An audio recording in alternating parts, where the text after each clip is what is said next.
Swastiastu. Perkenalkan, nama saya Komang Maita Reska Putri dengan nomor NIM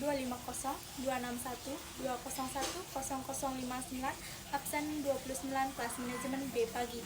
Jadi, pada kesempatan kali ini saya akan menjelaskan hasil analisis UAS mata kuliah pengantar manajemen.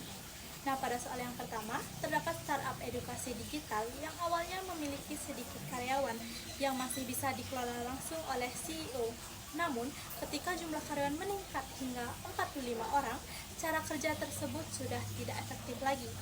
Komunikasi menjadi tidak teratur, pekerjaan sering tumpang tindih, dan pengambilan keputusan menjadi lambat.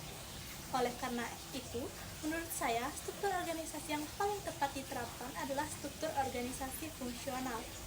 Dalam struktur ini, karyawan dikelompokkan berdasarkan fungsi kerja seperti bagian pengembangan produk, teknologi, pemasaran, dan juga operasional.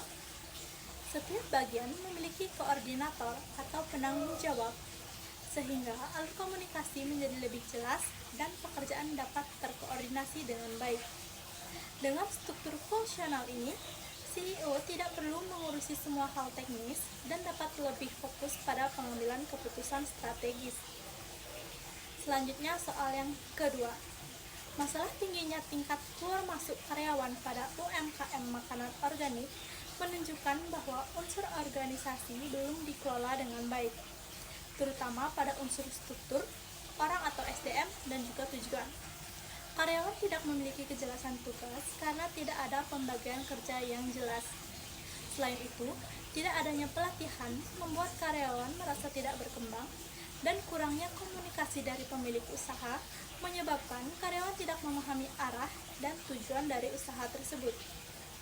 Untuk menurunkan tingkat turnover, pemilik UMKM perlu membuat pembagian tugas yang jelas, memberikan pelatihan dasar terkait pekerjaan, serta membangun komunikasi rutin dengan karyawan.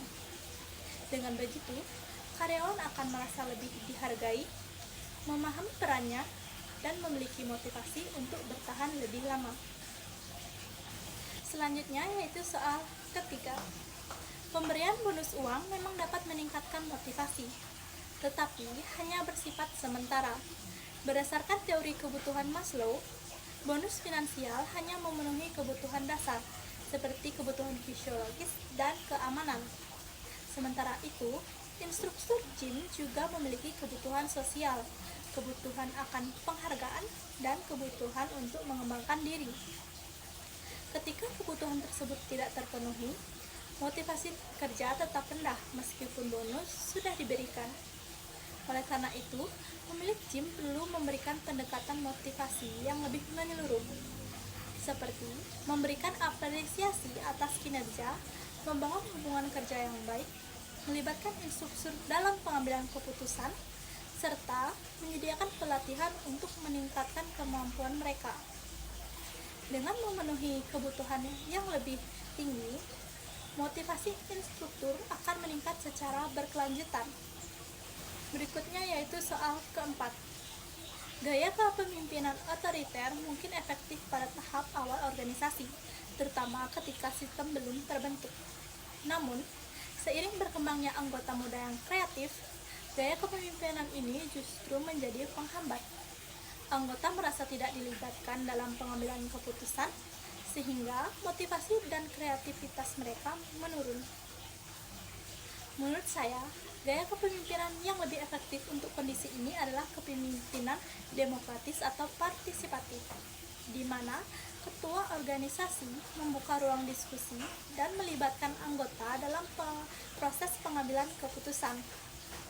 Dengan perubahan gaya kepemimpinan ini, anggota akan merasa lebih dihargai, lebih bertanggung jawab, dan kinerja tim secara keseluruhan akan meningkat.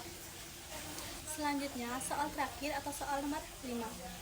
Masalah lamanya waktu penyajian dan ketidakkonsistenan rasa makanan menunjukkan bahwa fungsi pengendalian belum berjalan dengan baik. Nah, langkah pertama yang seharusnya dilakukan adalah menetapkan standar kerja, seperti standar waktu penyajian dan standar resep makanan.